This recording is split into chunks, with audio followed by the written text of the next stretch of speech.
Salah satu gudang kreativitas anak muda tanah air ada di kota Bandung, Jawa Barat. Tak jarang kreativitas ini bahkan menembus kancah internasional. Salah satunya adalah goresan tinta para ilustrator muda di Bandung, Jawa Barat yang hadir dalam komik-komik terbitan luar negeri. Mulai berdiri tahun 2013, para ilustrator di Wow Studio Komik ini sudah pernah bekerja sama dengan 20 penerbit dan lebih dari 30 judul komik dari luar negeri. Di antaranya dari Amerika, Australia, Kanada, Saudi Arabia, dan Inggris. Meski komik-komik tersebut tidak beredar di Indonesia karena menjadi hak cipta penerbit luar, namun dari mulai proses storyboard hingga inking dan pewarnaan dibuat di studio ini.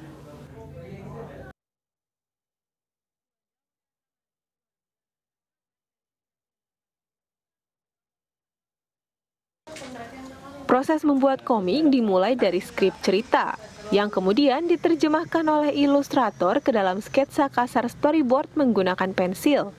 Selanjutnya diperhalus dalam proses penciling dan berlanjut ke proses inking dengan tinta, lalu pewarnaan digital. Terakhir, proses lettering atau mengisi bubble percakapan dalam cerita.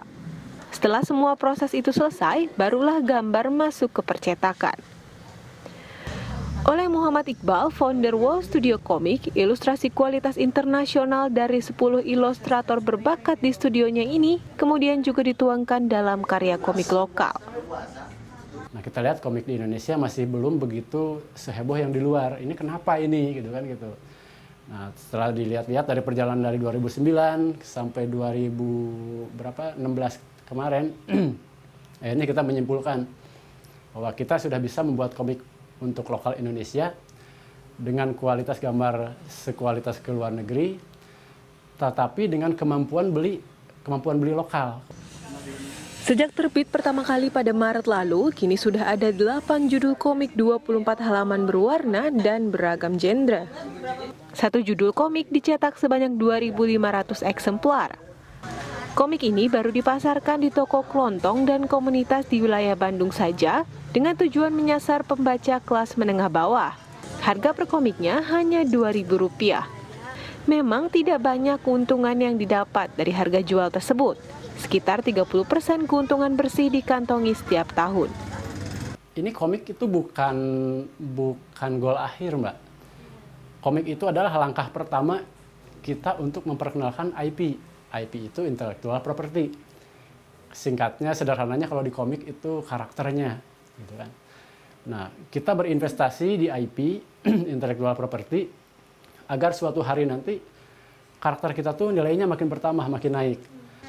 Kehadiran komik murah dengan kualitas internasional di toko-toko kelontong ini mendapat apresiasi cukup banyak di kalangan masyarakat, termasuk pembaca anak-anak. Kanci ada harimau. Suka. Bagus. Sayangnya, pangsa pasar atau peminat komik buatan lokal di tanah air masih kecil. Tak heran, karya-karya anak bangsa ini seolah tenggelam oleh komik-komik buatan negeri tetangga yang banyak mendominasi toko buku konvensional. Revita Ritarani, Bandung.